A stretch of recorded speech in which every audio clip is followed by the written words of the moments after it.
This is day one with a little 2-year-old unhandled filly.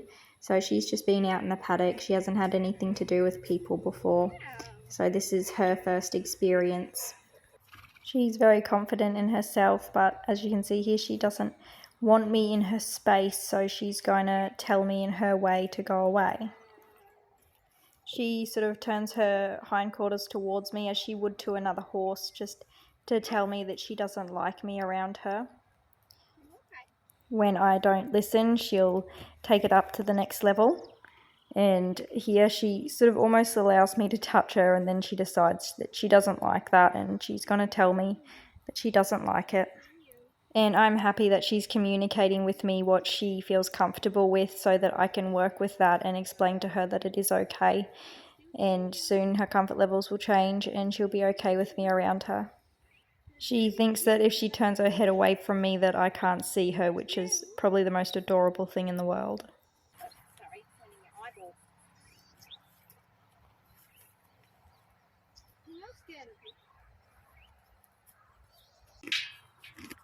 Hey, pretty cow. Watch that. Stand by, watch. That's the phone. Is that the phone? Cheeky. Oh, cheeky baby. Let me reach your neck so I can scratch the neck. Oh, there's that spot. Is that the spot? Yeah. Itchy, itchy baby. There you go. There you go. I'm trying to film you. Now your nose. You like them, don't you? No? You want the bum scratches. Let me just put my hand over. You want the bum scratches. Hey? Oh, it's an itchy butt. She's an itchy butt. I wanted to show you scratching your neck. Not your butt. Can I scratch your neck? Good gal. So pretty. So pretty. What a pretty butt. What a pretty butt. So at the end of day one, you could see that she was allowing me to touch her in certain areas, and that's all that I really wanted. I wasn't going to try and touch her where she wasn't comfortable yet. And as you can see, this is day 3 because I didn't film day 2, and she's thoroughly enjoying her scratches. I'm also giving her little pieces of carrot as a reward as well. So here I am trying to get the halter on her. I'm not trying to push her. I'm not getting her to a level where she's frightened or unsure of the pressure and what to do. So it did take me a while to get it on, but I thought I'd add it in a fast mode so that you can see that it was not instant. It did take us a while to maneuver that halter over her head in one go without me dropping it. And of course, when I did get the halter on, we're not in the frame. At this stage, I sort of had already been playing around with it so much that I thought that I'd just try it straight from the left instead of being sneaky and putting it over her neck from the right originally and then bringing my hand under. She was really good with it over her nose, which I'm surprised because she doesn't really like my hand on her face at this stage. But yeah, she lets me hook it all up, and then when I walk back over to turn the camera off, she follows immediately, and she's a very curious girl, and she's very pretty as well. This beautiful haltered creature.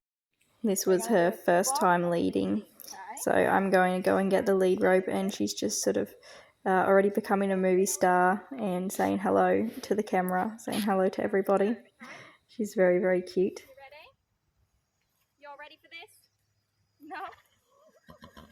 You okay? First of all. Alright, you ready? You're going to feel some pressure. When I first teach a horse to lead or teach a horse about the pressure, instead of pulling the horse towards me, which you're already standing away from the horse, when you put the pressure on them and they pull back, they find it hard to understand what you want. I like to back them up first so that you're guiding them a little bit closer. You're moving backwards with them with the pressure, and it sort of gives them a little bit more of an understanding of the pressure before you start turning them and getting them to walk with you. As you can see, she's pretty much just following me, and I'm trying to apply pressure at the same time for her. But the leading isn't an issue that she needs to learn straight away, and she will learn it gradually over time. She had a little bit of a think about it then, as you could see.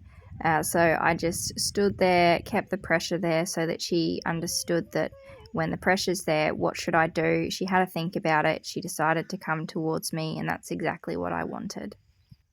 She picked up the backing up very well, which I do find is important so that they're not going to come into your space. So as long as she can identify when I'm asking her to back up out of my area, we'll have a lot easier time training. So I started patting her all over, just areas that weren't too dangerous. I start patting down her legs. I like to have her on a lead at this stage in case she was to jump forwards or try and kick out dangerously. She's trying to bite me and kick me a little bit, but that's just her way of explaining that she doesn't really like what I'm doing and she would like me to stop, please. So in an answer to her question of, can you please stop this? I don't like it, it's new and it feels weird. I'm saying that sometimes it's good to try new things. You're such a good girl for trying it. I'm going to give you lots of treats and we're going to find some nice places to scratch that feel really good. And just letting her feel like she is in control. I'm not going to overstep my boundary, but I am explaining to her that this is going to be fun. I'm keeping my energy in a level that she can understand and take on herself and feel comfortable with what's going on around her.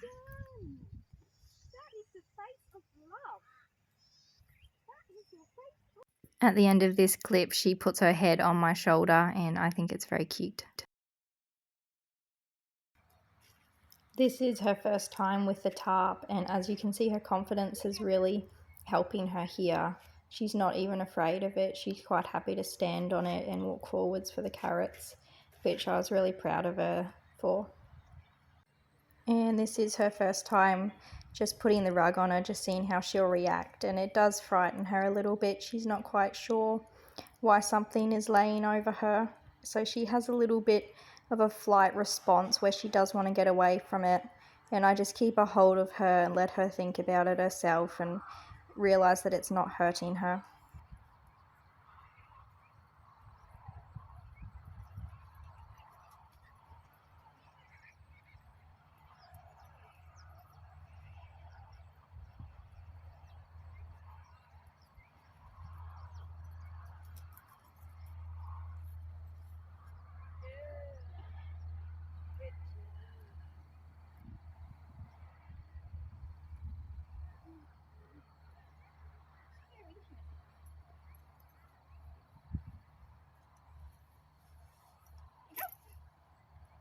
What do you think?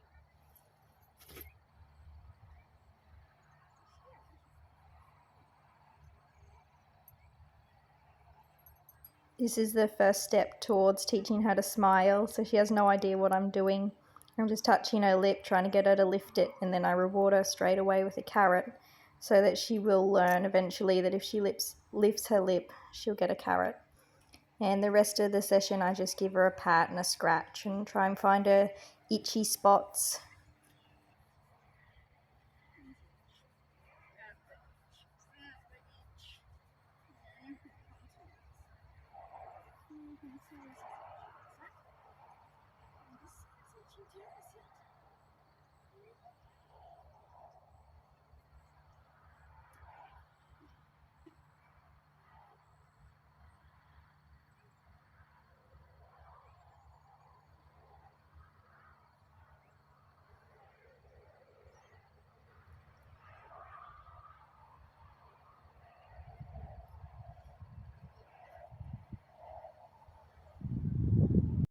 This is a video from when I first went to see her, so this was before I purchased her. You're very pretty, aren't you? You're pretty.